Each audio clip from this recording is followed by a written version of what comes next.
All right, Jimmy, Robbie, Sherman, Arik, thanks so much for joining us. And, of course, the past few weeks have been just completely different from what we've seen in this country, just in terms of just the overall feeling and the different emotions. And, I want to, and Robbie, I'll start with you on this. When we see everything that's gone on in the wake of George Floyd's death and Breonna Taylor and Ahmaud Arbery and the different swings that this country has gone through, what has it been like for you to navigate through this? I mean, just personally. I think it's definitely unique times. I think for me personally, it's opened up deeper conversations. It's opened up a different mentality and ideal of like, hey, what can we do to help? What can we do to create change? And for me, I have 3 boys, and my wife and I are trying to teach our kids, what equality, what the norm is today, which we would like to change in what's going on. So for me, it was disturbing to see those engagements with the police officers and how they handled all of those situations. And you're seeing more of those videos pop up, and obviously it's not right. And I think from a team perspective, and I'll toss this to Sherm in a second, but I think the big part for me is that I'm learning so much more than I didn't know, right? So now we're having deeper conversations, and Sherman and I had a conversation the other day about, he's from Compton. I'm from the hills of Pennsylvania. We may come from totally different backgrounds, but I have a lot of respect for him as a person, as a father, as an athlete, and the things that he's doing in the community. But I'm not seeing him, and my kids don't see him as, hey, how's your African-American DB number 25, Richard Sherman? They're like, hey, was Richard Sherman there? Can I talk to him on FaceTime? Like, it's daddy's buddy. It's daddy's friend. It's daddy's teammate. Like, and that's unique for me to see my kids do. And, when I see Sherm interact with his kids, he's teaching them about respect. He's teaching them about, the lessons and values that I'm trying to instill in my kids. And that's what's kind of unique, is we all go through these situations where, yes, we do have different conversations. Yes, we do come from different backgrounds, but we all can learn as long as we're willing to be open and vulnerable to listening and create change. Yeah, I appreciate that, Robbie. And I feel the same way. I think that's the cool part about our team in general, and the conversations that we're able to have, is that we come from so many different backgrounds and different upbringings, and all that kind of is laid by the wayside in the locker room, because we're just seen as brothers. We're just seen as teammates. We're just all guys working towards the common goal, and it rubs off on our kids, because our kids see it the same way. It's not like, hey, we're like, hey, man, hey, these are my white teammates, these are my black teammates, treat them different. It's just like, hey, my son's probably a bigger Jimmy G fan than he is a Richard Sherman fan, and I'm his dad. And that's the cool thing about the whole deal, is that there's just a love and appreciation and a respect that is shown in our locker room that could be an example for the rest of the world, But it's that I don't think we necessarily try to push that off to anybody, but it is a cool place to be. I think, sure, you said it the right way too. You're not trying to push it on anyone, and it's not like forced or anything. And I think the younger generation, your guys' kids, when they see that happen naturally in a locker room after a game, when the families interact and whatever it is, I think it's such a natural way for them to learn, like that's how it's supposed to be. That's normal. And it's just good for the younger generation, to see all that. Yeah, I think football is amazing, because we get, it creates the platform, it creates the environment for us to truly see how we're more alike than we are different. Robbie, you talked about learning and watching Sherm raise his kids, and your experiences with your kids. And as we go through life together, playing football, one common goal, grinding, adversity together, this has created the environment for us to see truly how much we are alike more than we are different. And it's something I don't take for granted. It's a special place to be, with you guys, and it's a special environment. But Arik, they say the locker rooms in sports are the great equalizer when it comes to a lot of these issues. You all have to work as one to achieve one common goal.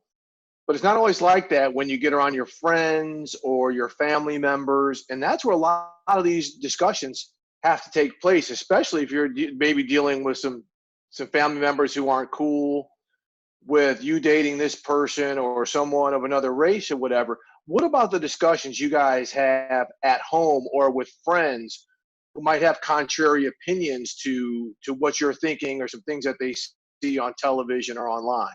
I challenge myself and my family to grow daily. We have conversations about issues going on in our country, race, on multiple levels. We challenge ourselves with our own implicit bias and not being a part of the problem, but being people who believe in being a part of the solution and trying to find every way we can to have an impact.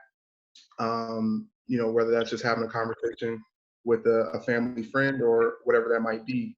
So those conversations definitely trickle into the household. I don't have any kids right now. I date a white woman who I'm about to marry. So we have, that adds another element to the conversation that me and her have and our families have. So yeah, there's multiple different situations that pop up. Sherman and Robbie, I'm sure have to have conversation with their kids about how they interact, and fit and find a way in society today too. Yeah, I think a lot of it for me is as a parent, I grew up in a household where I was taught that everyone's accepted. And my kids are seeing interactions with my teammates and seeing interactions around the areas they live in Chicago. And it goes for race, it goes for sexuality, it goes for any type of religion, it goes for a bunch of different conversations.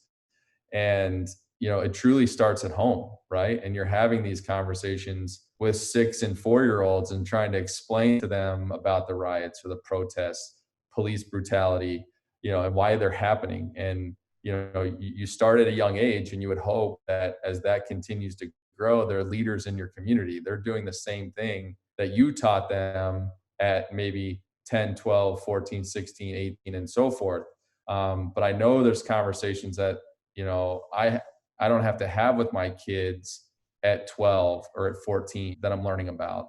And Sherm, you can talk, and Arik, you both can talk to me about those topics, whether it's the unwritten rules or whether it's guidelines that you guys have to have had at 12, where I didn't have to have those conversations with my parents. My parents were talking to me about regular birds and bees, not like all of that plus the unwritten rules. So I'm trying to teach my kids things now that I know, that you talked about, Arik, imagery. When you get pulled over by the police, 2 hands on the steering wheel and things like that, so that my kids can set an example for police officers. When they see that, they can, retroactively think about what just happened when they pulled somebody over. And hopefully my kids can teach others that. So, I'd love to hear from either the two of you guys on how to educate my kids to help, your kids and other generations to understand, obviously what you guys go through, but also, for us to invoke change in our household.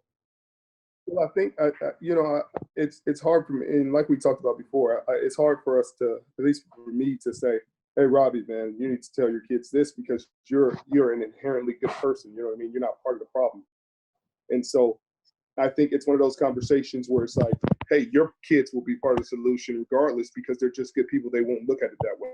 They won't see the lines. They won't see the issues." Now, I know you said that you felt like that was an issue for you. You know what I mean? Not seeing it, not understanding, not realizing it for so long. But I think some of that is part of the solution. But I think it's the conversations when you see it happening, when you see somebody saying something or their actions are something that you wouldn't necessarily agree with, or actions aren't necessarily something that you would do or the way you would speak, then it's those times that you would have to speak up. And I think that growing up, those unwritten rules for us, had a lot to do with police, obviously, just dealing with authority figures, just even when you're out and about in public, to try not to seem intimidating, and And I find myself still dealing with it now because now, like I said on Twitter the other day, now you got to put the mask on. And so to put the mask on, you know, I go from Richard Sherman to a 6'3", 200-pound dreadlock black man with a mask on and a hoodie, you know. And so people treat me like that. You know, women walk by. If I'm in the grocery store and I'm in an aisle by myself and a woman's about to walk down the aisle, she just turn around and walk the other way.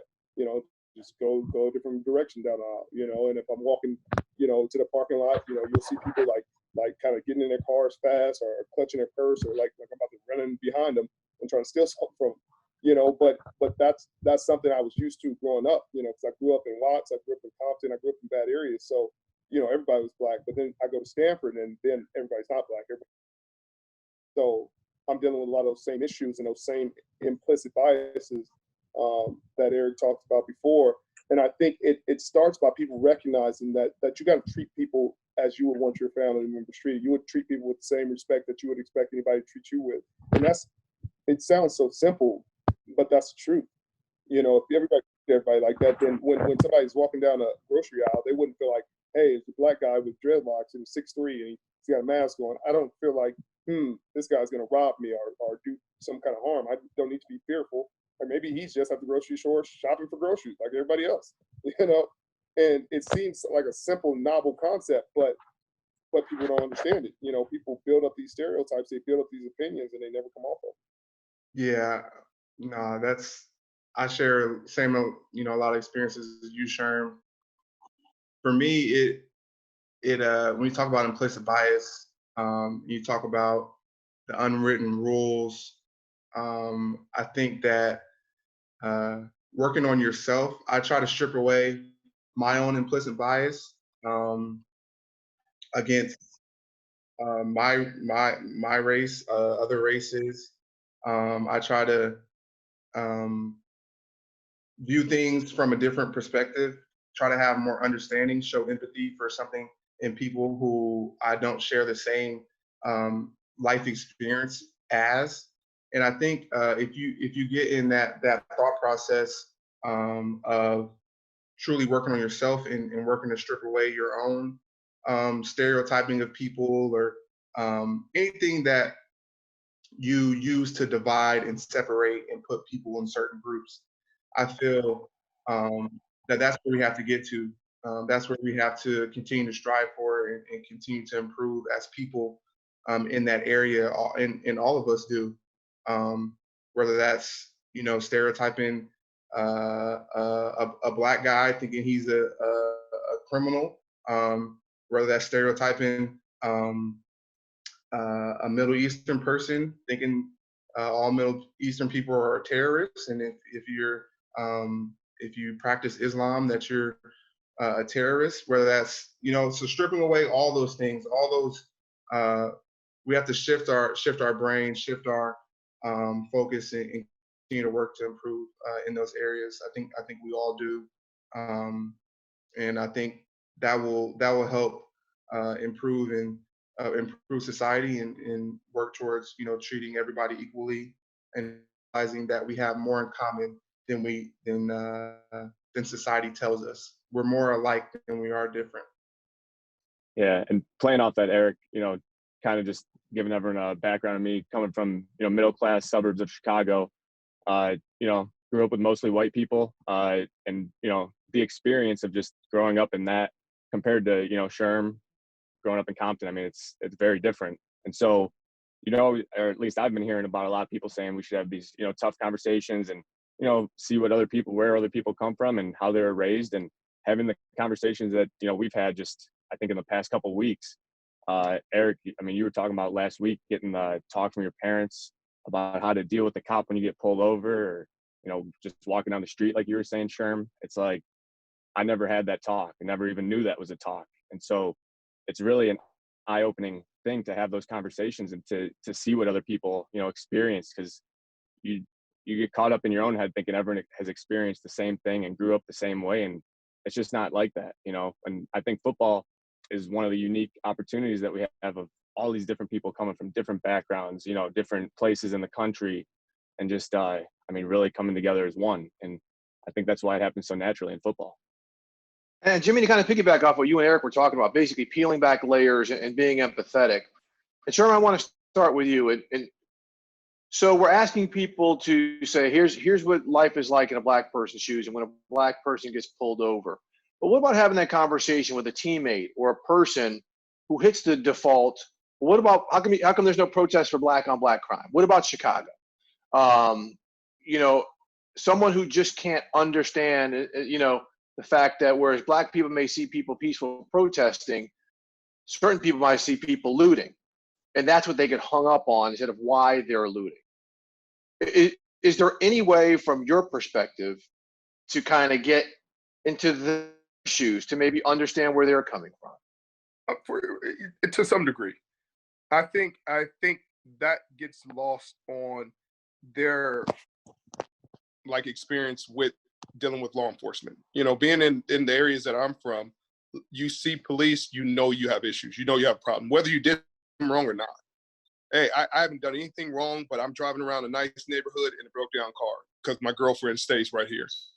I know as soon as the police pull behind me, like I have issues. Like I'm hoping that I'm not getting arrested today. I'm hoping that I don't have to get pent up and get patted down and get my car run through. But at best, I'm getting a ticket, you know, for trespassing. And it's like, well, I wasn't trespassing. She lives right here, and they'll tell you to go home. I've literally been pulled over and told go back to where you came from, because I'm in a nice neighborhood in a broke down car, but my girl lives here. Like, it's not my fault she lives in this neighborhood. Like, shit, you know. But at the same time, you know, you have those conversations with them, and if they're not trying to empathize, then you'll never get through to them.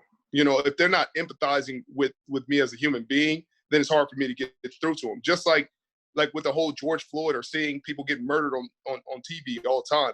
If you don't see those people equal, then there's not going to ever be empathy. There's not ever going to be an understanding of, like, hey, you're always going to look, if you don't see them equally, you're always going to look for another angle. You're like, well, we got to see the rest of it. A person that empathizes and says, hey, that looks like my brother, or that looks like my sister, or that looks like my dad or my uncle or my kid, they'll automatically say, hey, that's wrong. I want to change that. That needs to change right now. And so that's the part of society that I think needs to change. It's that empathy. And it's not everybody, because a freaking majority of the people have that empathy. Like, it didn't matter to me if George Floyd was black, white, Asian, Puerto Rican, whatever. Like, it's wrong. You don't kill nobody for doing nothing. Like, arrest them. Let them stay in court, you know, and it is what it is. You know, whether they get charged or whatever, that's what the justice system is supposed to be about. But you don't just get to unilaterally decide, hey, this dude doesn't deserve to live anymore, and I'm going to end the life, and I'm not going to face any consequences. And that's happened way too often.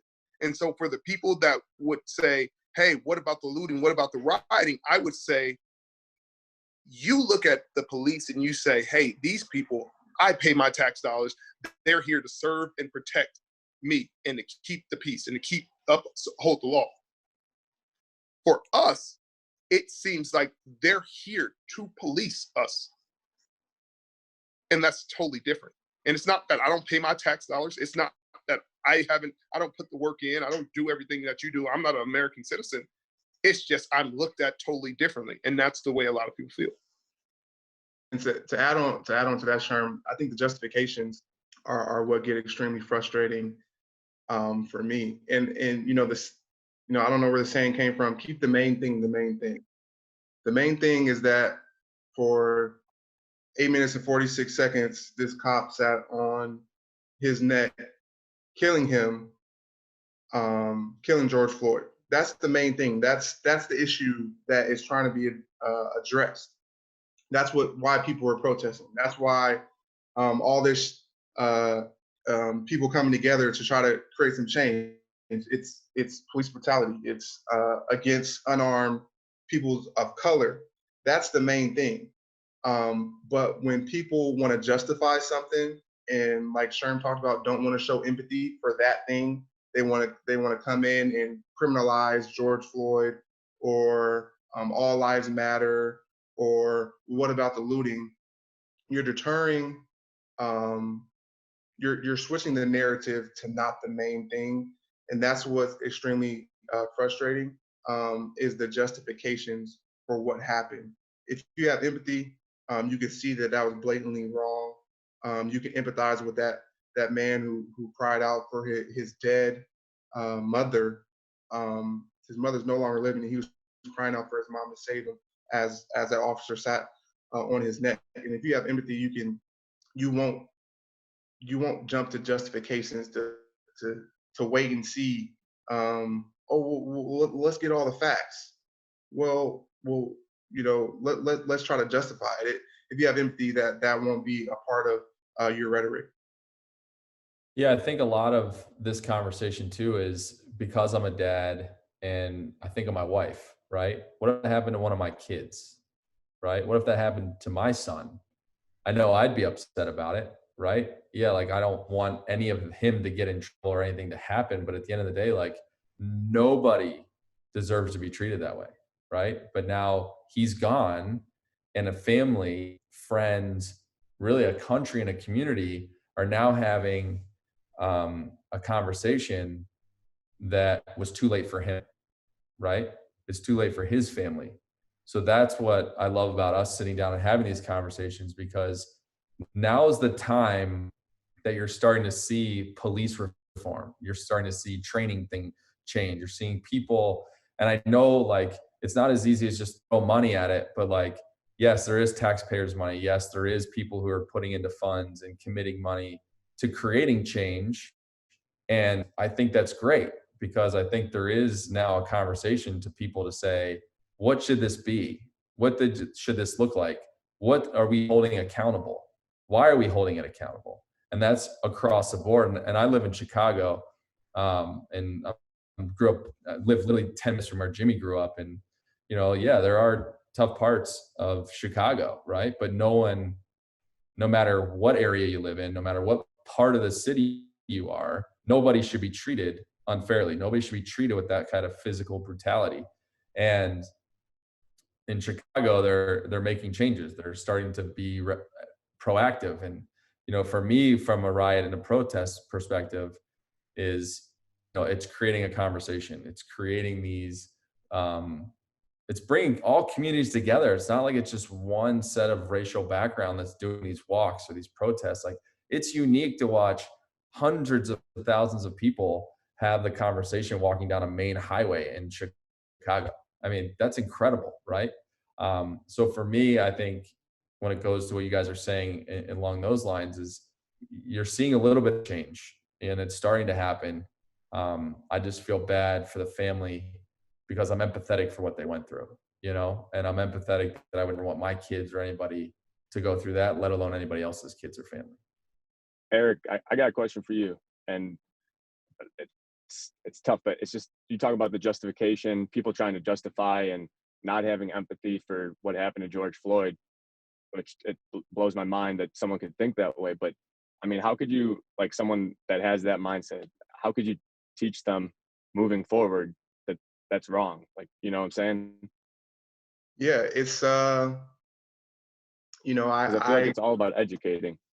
yeah, I go back and forth on it. I think that sometimes I'm real motivated to educate people, and I have patience for it, and then sometimes I'm just like, some people aren't going to get it.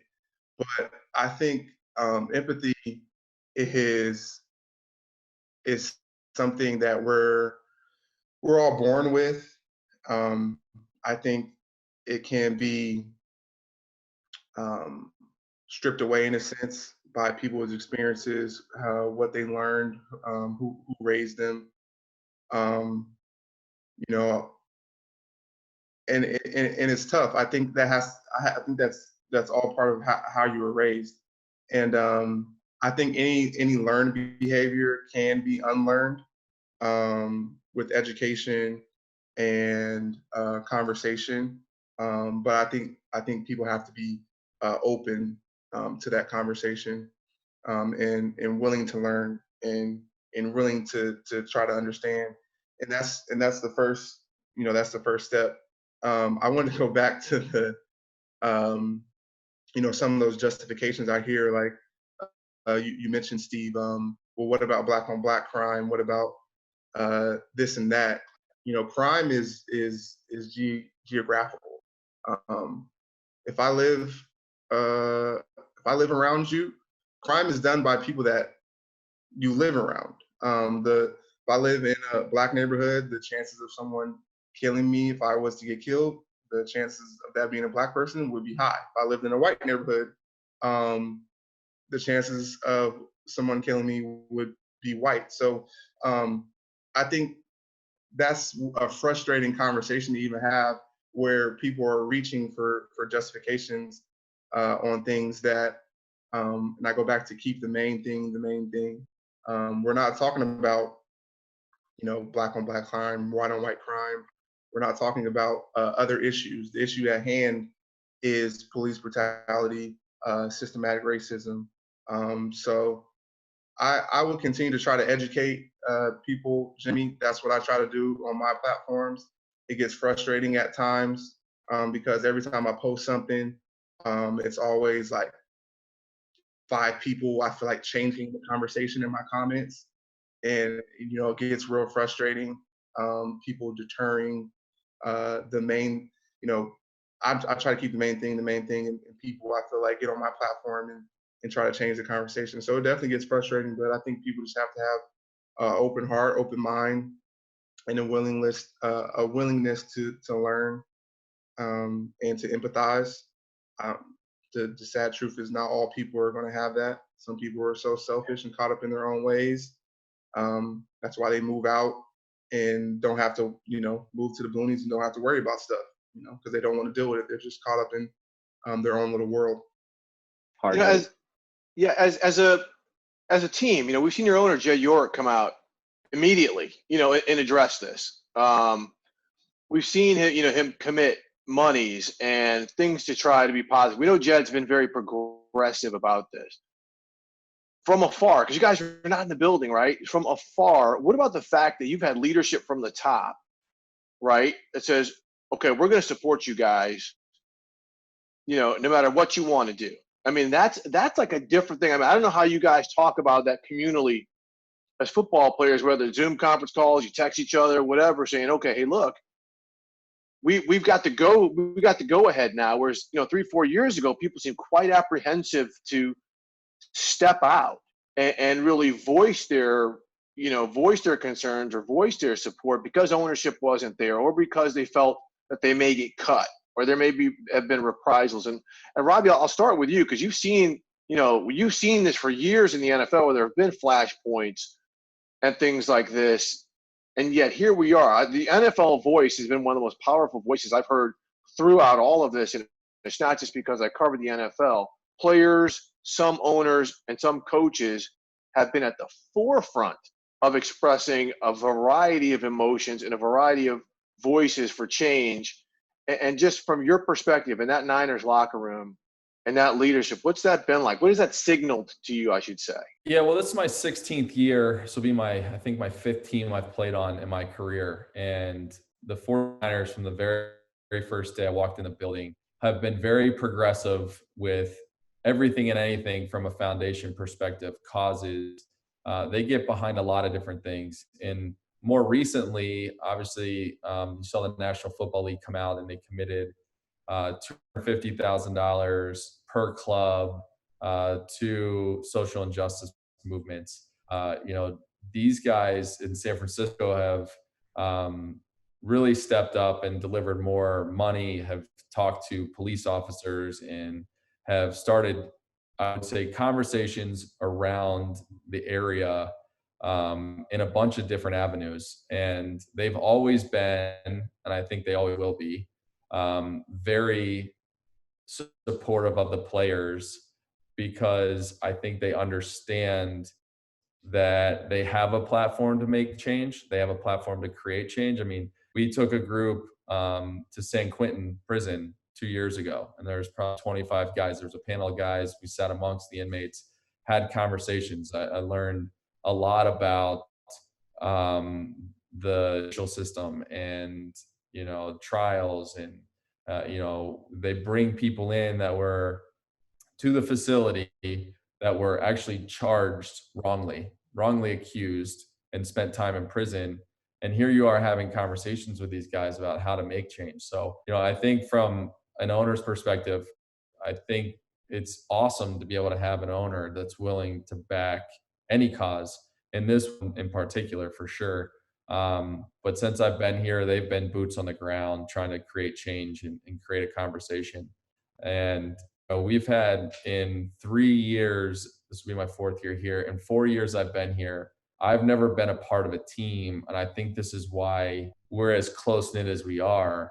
But our team on an individual level, all across the board, has had a lot of tragedy, whether it be by deaths, whether it be by losing kids, whether it be by family members being murdered, whatever it is. Like, those are situations that players in a locker room are going through and having conversations about. And we rally around one another, all because we see each other in a light that it's not, you can't empathize, you can't see that, because you know what they're going through because you've been through it personally.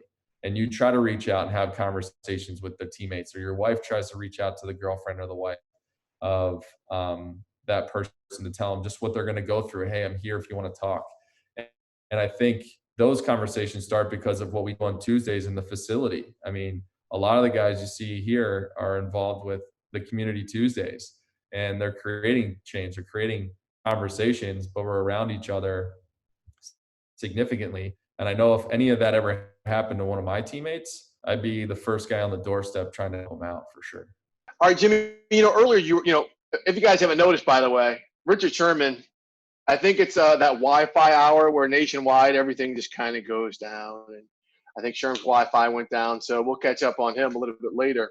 But Jimmy, you were talking earlier about, solutions and finding ways to move forward individually. For you, what do you think you need, support-wise, whatever, to kind of make the difference you would like to make? Well, personally, I think it all starts with the younger generation. It's a lot, me and Arik were talking about earlier. Some people, especially older generation, they could be hard-headed and kind of stuck in their ways, and it is what it is type of thing. But I think dealing with the younger generation, and if we could, teach them and teach them what's going on in the world, the different lifestyles that people are being, raised in, really just putting it all together that way. I think when it starts with the younger generation, that will just carry its way through as they get older and older. And if you teach them while they're young, it's the norm to them. And I don't know, that's how I was raised. My dad, from a young age, he always told me, you treat everyone the same. You treat the CEO the same way you treat the janitor, was one big thing he always told me. And I don't know, I never really thought too much about it. It just kind of happened naturally. And I think if there's a way that we could teach the younger generation, whether it's by example, seminars, anything like that, I think all of that is just so beneficial. And Arik, you sound like you're all about educating the younger generation. I'm sure you have more ideas than I do on that one. Yeah, I tweeted it not so long ago. I said, for people who are stuck in their ways, I hope that your kids think I'm cooler than you and listen to me over you. And I think using our voice to educate and be role models in this time for the younger generation, and teaching them how to treat people, how to show respect. I think football is a great platform to do that. Everyone coming together. There's various other multiple ways that we can continue to educate and show solidarity and unity and empathy for one another. That can all be the learned behavior by our younger generation, and they can carry that torch and continue it into the future. I think another way is to rebuke racism, rebuke systematic oppression of people of color. Talk about it when you see it happening in instances. Speak out against it, rebuke it. Let everyone know, especially the younger generation, that that thought process, that the way treating people poorly because of the color of their skin is not tolerated in our country anymore. And I think that's a way we can show the younger generation of how to live, how to treat one another, and hope society can become better in the future. Robbie, when you look at everything we've gone through the past, I don't even want to say couple weeks. I mean, let's just say from COVID, um, to now. I mean, with this isn't. We are living a history that's going to be, in the books. If you can just review, all of this and the impact it's going to have. We're talking about young lives and shaping young lives, but how do you think all of this in totality is going to affect how we emerge from this? Because we're home now. We're talking about these social justice issues because of COVID. But how do you think all of this is going to play into, again, how we try to get back on, I won't say in the same lane, but in a new lane of life? I think it truly starts if you look at the entire conversation of COVID first. People were furloughed. A lot of people lost their jobs. People now are working from home. I don't know if you can hear my kids screaming and pounding the drums in the background, but like there's a whole new norm, right? And then you go to what's happened the last couple of weeks. I think, for me, what I've tried to do over the last couple of weeks is have more detailed, more internal, be vulnerable, open up to teammates, coaches, friends, and people in the community, and have conversations that you may have never had before, and educate yourself. Like Jimmy and Arik, you guys talked about the younger generation. Like I would challenge everyone, and I would challenge everyone to know that we've definitely navigated unprecedented times, right? And we're steering ourselves out of those times. But we're talking about a conversation where I just want people to be vulnerable. I want people to learn, to have a conversation with somebody that's in a person, no matter color, no matter religion, no matter whatever. Just go up and say, hey, how's everything going? How's your day? Something we instill in my kids is that every time you walk by someone, you say, hello, how's your day going?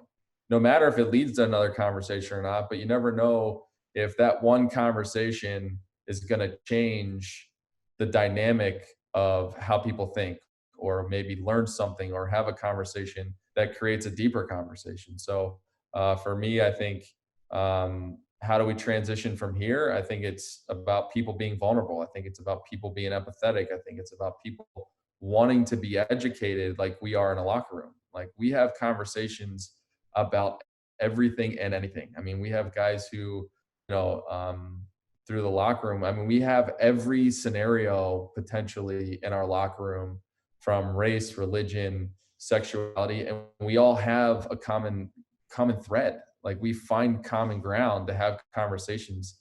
And it's really unique because, in San Francisco, you live in an area where it's truly a melting pot. Like it's everybody and everything in the area is something like I have never experienced before. And I love it.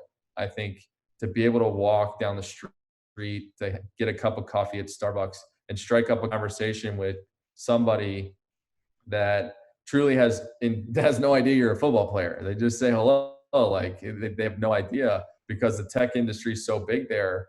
But you get into these conversations with people, and it really changes your mentality of, how society can operate and how we can change. And, I love the fact that I saw something on Twitter the other night, that a daughter was trying to explain to the father, right, about how those views don't exist. They shouldn't be that way. That's totally wrong. And this girl's probably 16 years old telling her father that he's being a racist. He's doing things that, aren't right, that don't make sense. And it's a young daughter telling her father that. So, you can see that change in younger kids for sure. But I think we'll navigate out of this having a voice. We'll navigate out of this together as a team.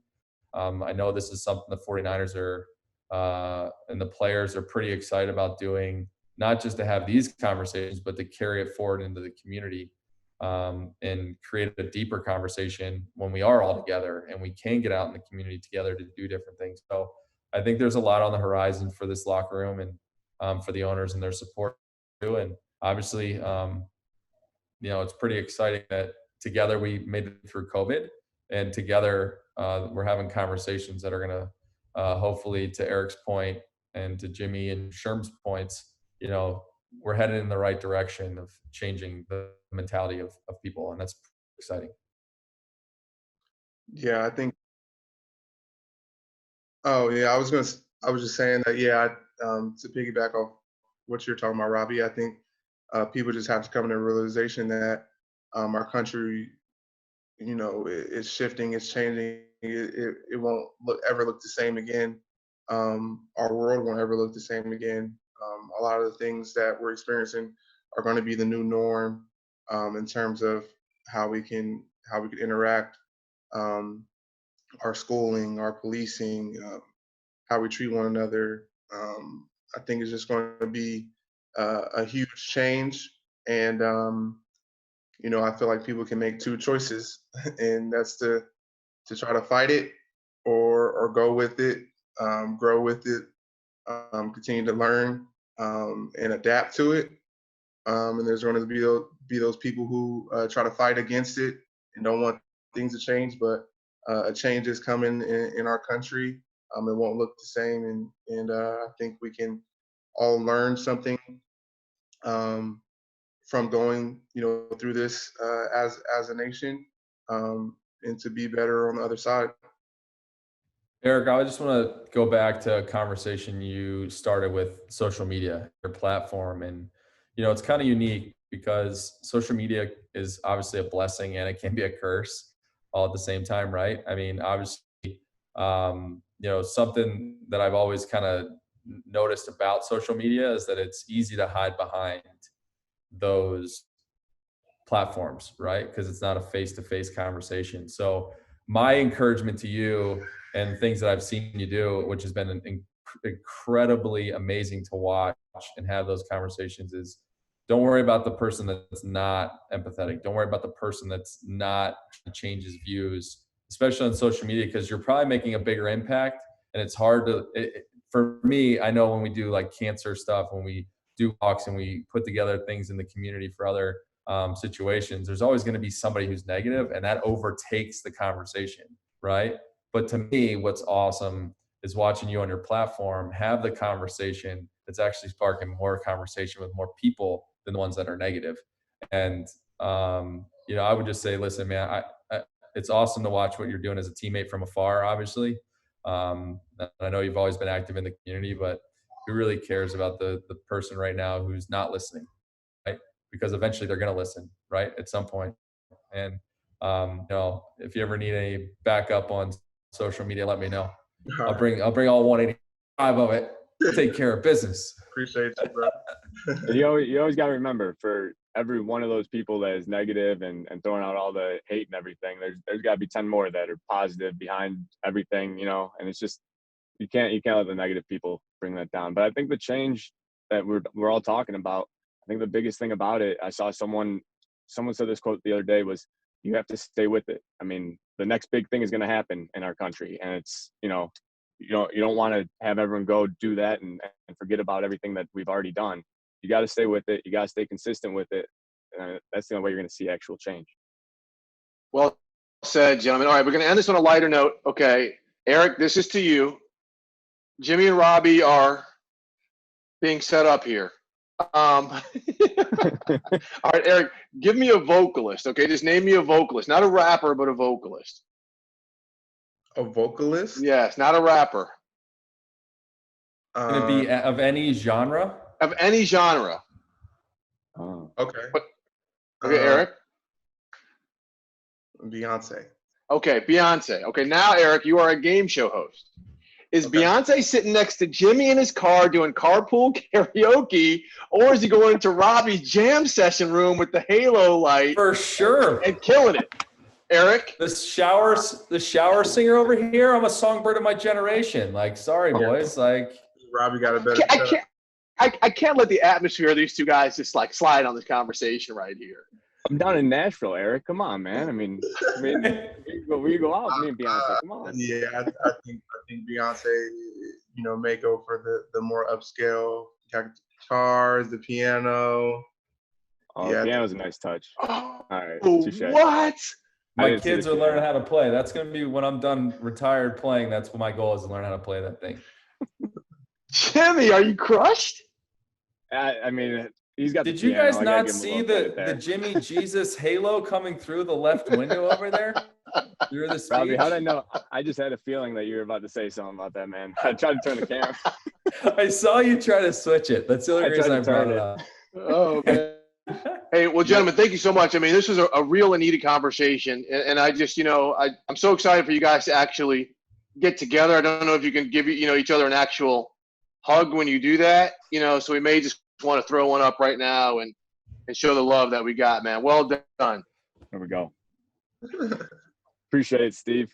You got it, guys. Thank you, Steve. Appreciate you, Well boys. done. Definitely.